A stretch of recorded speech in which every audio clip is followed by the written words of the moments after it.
Hey, what's up, guys? Welcome to Journey into Film. I'm your host, Philip Lee, and today I will be reviewing the Texas Chainsaw Massacre. Yes, from 1974, directed by Tobe Hooper, one of the most iconic and most famous of horror films. And let's not waste any time. Let's just dive right in. The film is about these five kids: Sally, Pam, Jerry, Franklin, and Kirk, who are driving in a van on the road. They're in the road on the road in Texas. They're going on a trip when they pick up a hitchhiker, but they quickly realize that the hitchhiker they picked up is disturbing. Something is really wrong with him. Something's off, and he shows it by cutting himself and being a complete freak. So they kick him out after he scares them, and soon after that they they end up in a shack, in an old house, out in the middle of nowhere, and they discover that this house is not what it appears. And that's when we get introduced to the icon himself, Leatherface. And the kids all go through hell, and it's all about, can they survive this? Can they get out of this? Spoiler warning, only one does, but I trust y'all have seen this film, because again, it's been around since the 70s. I trust all you horror fans have seen this film.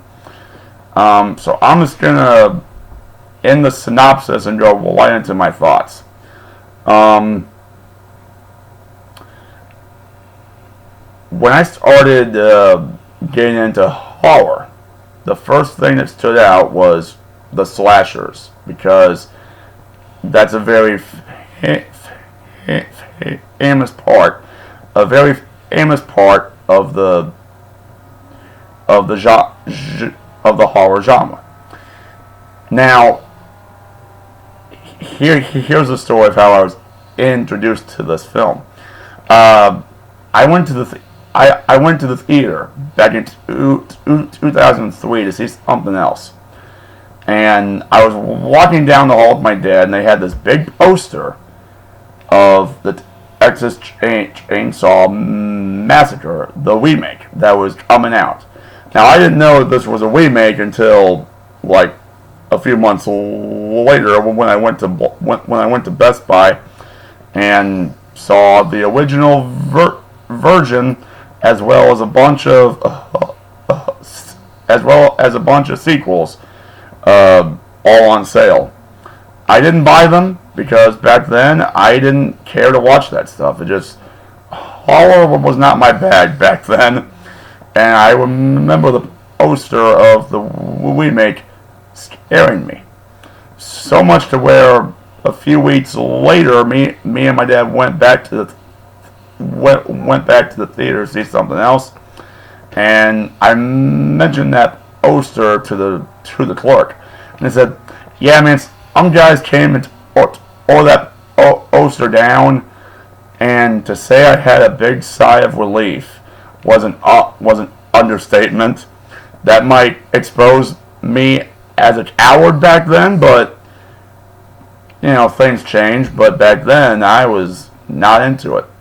But that's how I was introduced to the awareness of the film.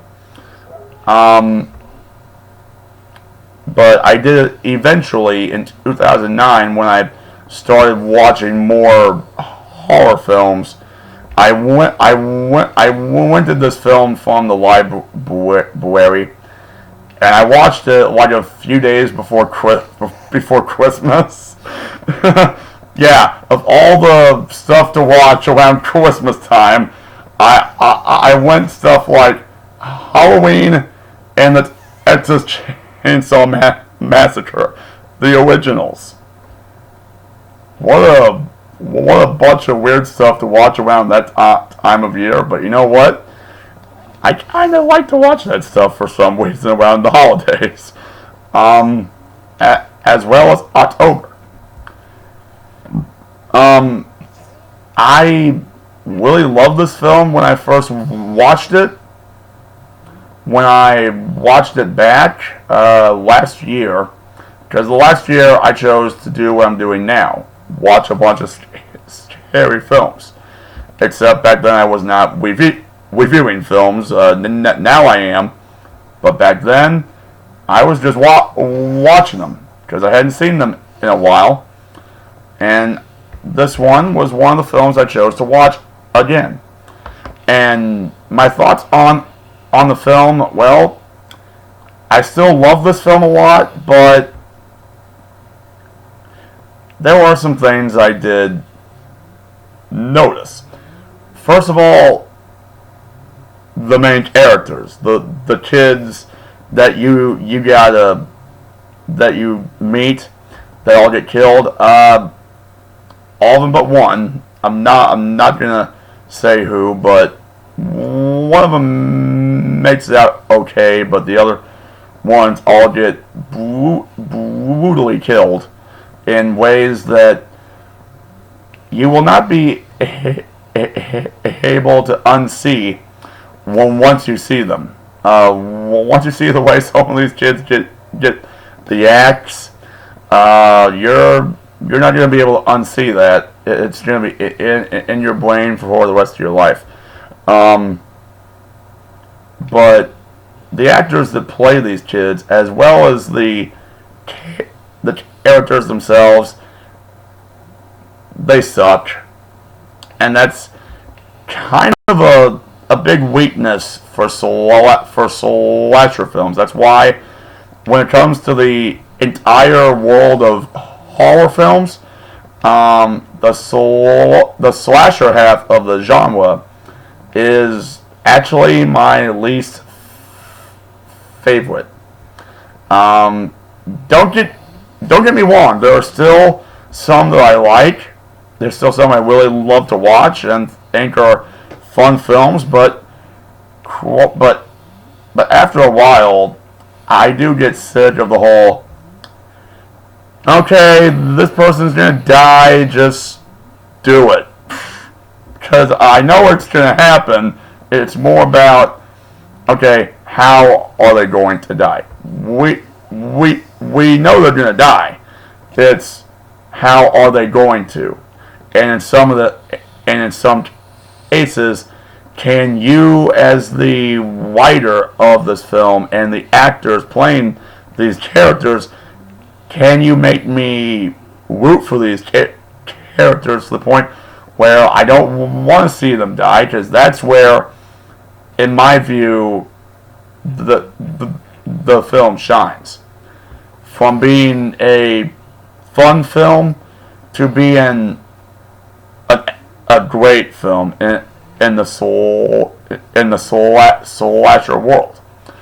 And in some cases they do that, but in some cases they don't.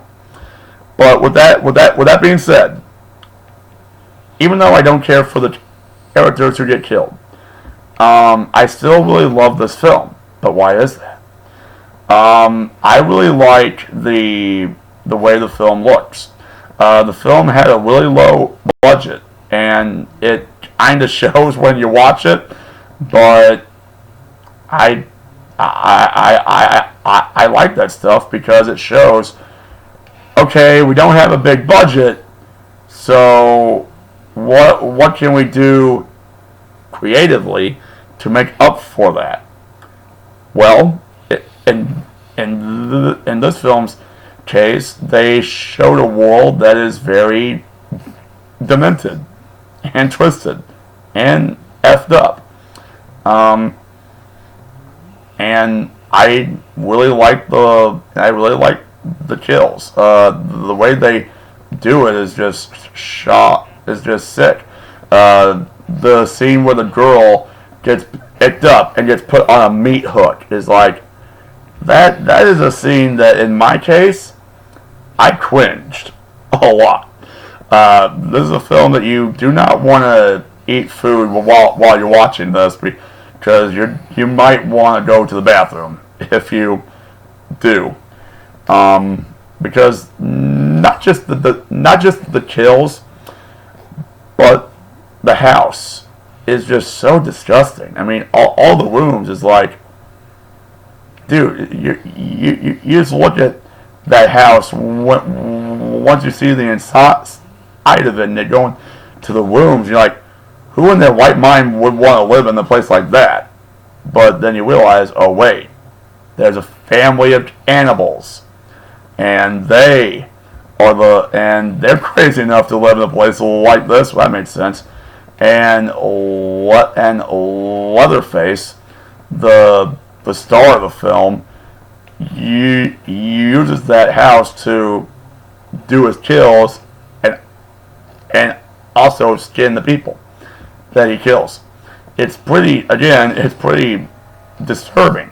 I was wanting to use a chainsaw just to show it, because, for prop's sake, but I was talked out of that, so I was like, fine, I'll just do what I can. Like I did with the Psycho review. Psycho was the pioneer, as far as I'm concerned. That was the pioneer when it came to slasher films, because you had a lot more of them down the road, and this was one of them.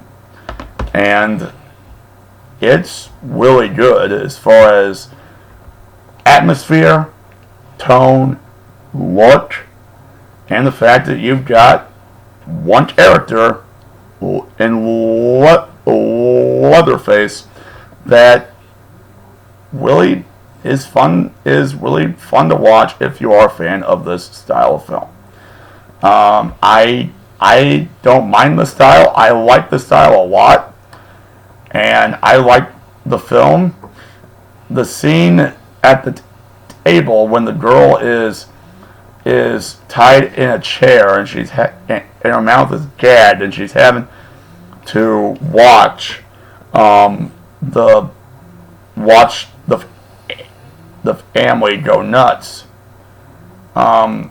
is disturbing. It really is a disturbing scene. There are a lot of scenes in this film that are pretty nuts and disturbing and creepy, like a good horror film is supposed to be.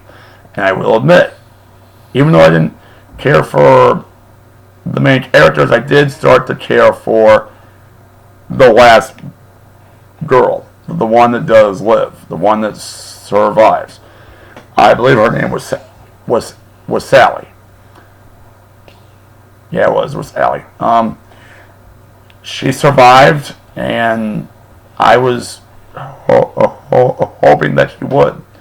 And the final scene where Leatherface is outside, and he's mad that she got away, and he's just waving the chainsaw, shaking it, is like, dude, that is another visual that will stay with you, because it's really cool, as well as freaky. And I will give this film 3 stars. Again,